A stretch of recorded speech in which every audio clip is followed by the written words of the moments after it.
You've been told that the reason you can't lose weight is that you're not trying hard enough, or maybe you're not eating clean enough, or you're not disciplined enough. I want to offer you a completely different frame. Your body isn't broken, it isn't failing you, it's overdrawn, and there's a difference.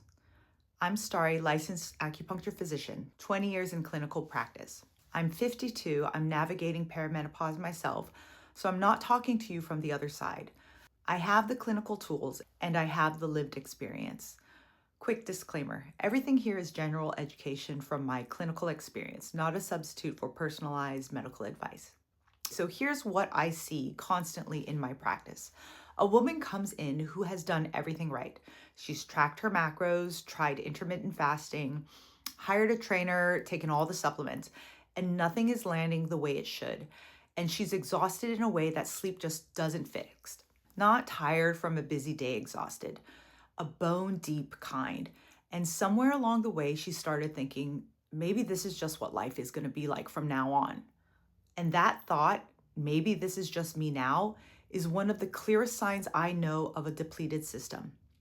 It's not a life stage, it's a qi deficiency talking. The wellness industry has given women usually two answers to this problem: try harder or try something different. A new diet, a new workout, a new supplement, and neither answer addresses what's actually happening, because what's actually happening is a depletion. And what's actually happening is a depletion pattern that sits underneath all of it. And I nerd out on both Western clinical research and traditional Chinese medicine. And what's fascinating to me as someone who has spent 20 years sitting in that intersection is that both systems are describing the same thing. Western science talks about cortisol dysregulation, mitochondrial depletion, HPA axis dysfunction. TCM talks about qi deficiency.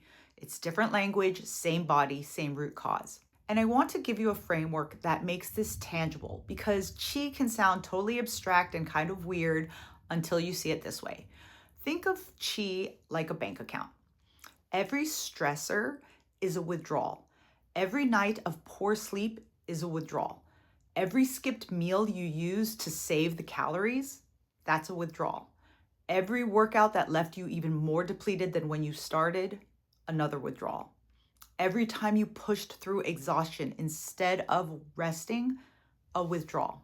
And every meal that actually nourishes you is a deposit. Every hour of real restorative sleep, a deposit. Every movement session that actually builds your body instead of draining it, deposit. Every moment you choose rest instead of just one more thing to do on the list, deposit. Most women in their 40s and 50s have been withdrawing for 20 years without ever making a real deposit. Not because they were lazy, because nobody ever taught them that deposits were the whole point. This is not a discipline problem. This is an overdrawn account. And an overdrawn account cannot fund weight loss. It's too busy trying to keep the lights on. So what does making a deposit actually look like? This is where my framework, Fuel, Flow, Forward, comes in. Because deposits don't happen randomly. They happen in a sequence, and the sequence matters. Fuel is where deposits start.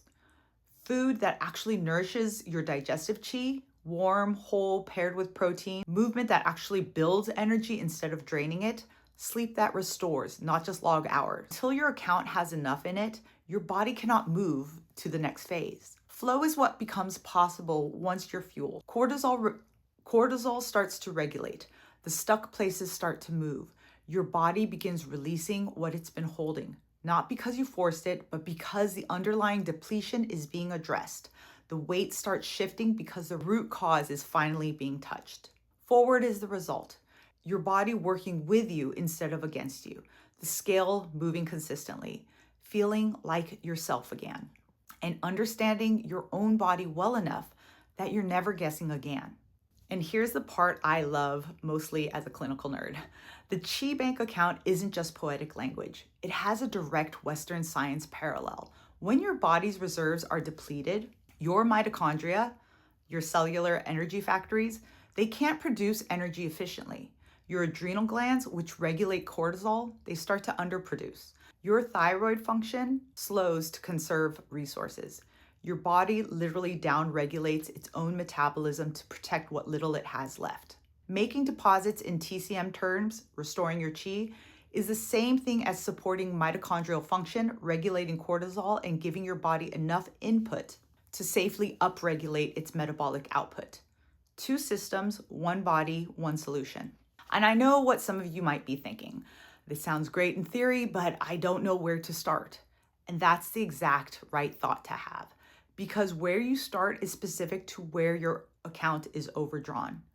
2 women can have identical symptoms and need completely different first deposits. That's not something a general video can answer. This is what the assessment call is for. I've spent 20 years watching what happens with women who finally stop withdrawing and start depositing in the right order. The account starts to fill, the body starts to respond, and the weight becomes the least interesting part of the transformation because she gets herself back. Grab my free guide in the description. It walks through the first 5 deposits that address the root cause. And if you want to know exactly where your account is overdrawn and what to deposit first, this is what the assessment call is for. Stop restricting, start restoring.